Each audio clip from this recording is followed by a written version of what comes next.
Yeah, good morning and welcome back here. Another very cold day today. I've actually gone to using a triple layer of gloves now.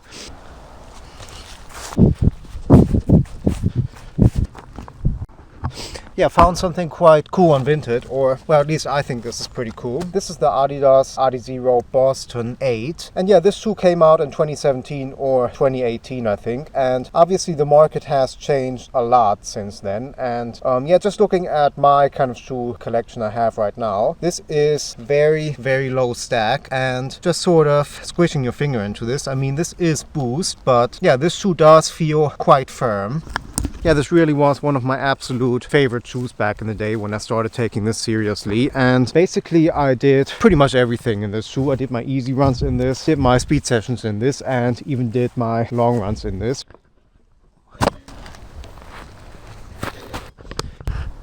Oh, look at those deer. Does look quite wild, but this is very urban. We have houses up there and right down under this hill as well, so cool. Yeah, just running in this, you do sort of feel like this is kind of a simple ride. Like there's not really a lot of kind of bounce to it like we've become accustomed to with these P-backs and supercritical kind of foams. Also not exactly a whole lot of cushioning to this.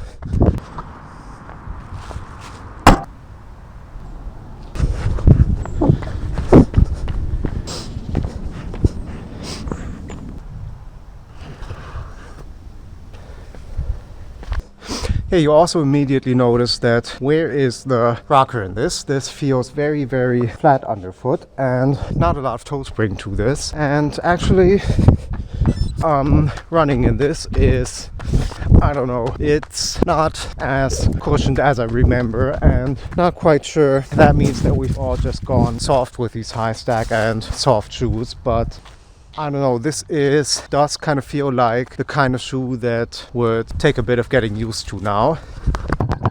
So yeah, just want to quickly mention this upper here, which is from nowadays perspective actually quite a lot of material and quite a lot of padding, and also a very kind of firm and stiff heel counter. And yeah, I think you kind of nowadays when you have a speed or even a racing shoe, you kind of expect it to be a more kind of minimal and very weight saving kind of construction.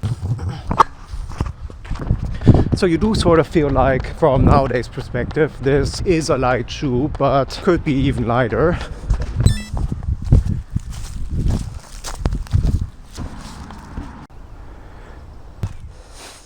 Yeah, weight on this is 218 grams, I think, in my size, which is about the same weight as the SL2, but considerably heavier than the Evo SL. And I guess if Adidas remade this shoe in 2024, then they would probably save on a few materials, especially in the outsole and the upper, which would probably be made just a tiny bit thinner today.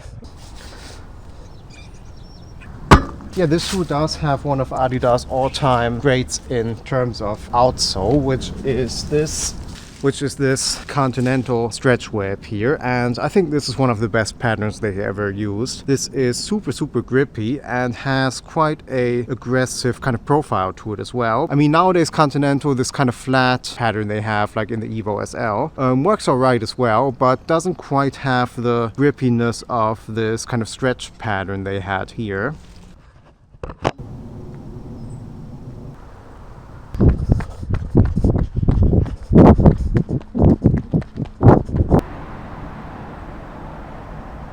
Yeah, you know, it's kind of weird how in all these recent videos of mine I've been complaining about high stack and soft shoes, and then I do get something a bit more minimal and a bit more old school, and now I'm complaining about feeling my toes too much and getting too much ground feel. And yeah, maybe in a way it's a bit comforting that technology has actually moved on and these shoes have gotten better.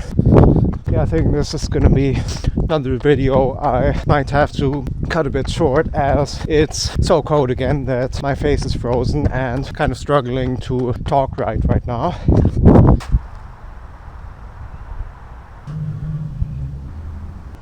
yeah, overall, I do have to say from 2024's perspective, I am a bit disappointed by this shoe. And yeah, maybe nostalgia just was a bit bigger than what this shoe actually delivers nowadays. It just feels like a shoe that kind of has a ride that is nothing special really, but really a lot of ground contact and not a lot of bounce to this. And also just a bit heavier than it feels like it needs to be. I mean, like I said, I do think that you kind of need to get used to this low stack again. Anyway, this was quite interesting for me. Hope you enjoyed this as well and found this somewhat useful, and as always, like and subscribe, and see you on the next one.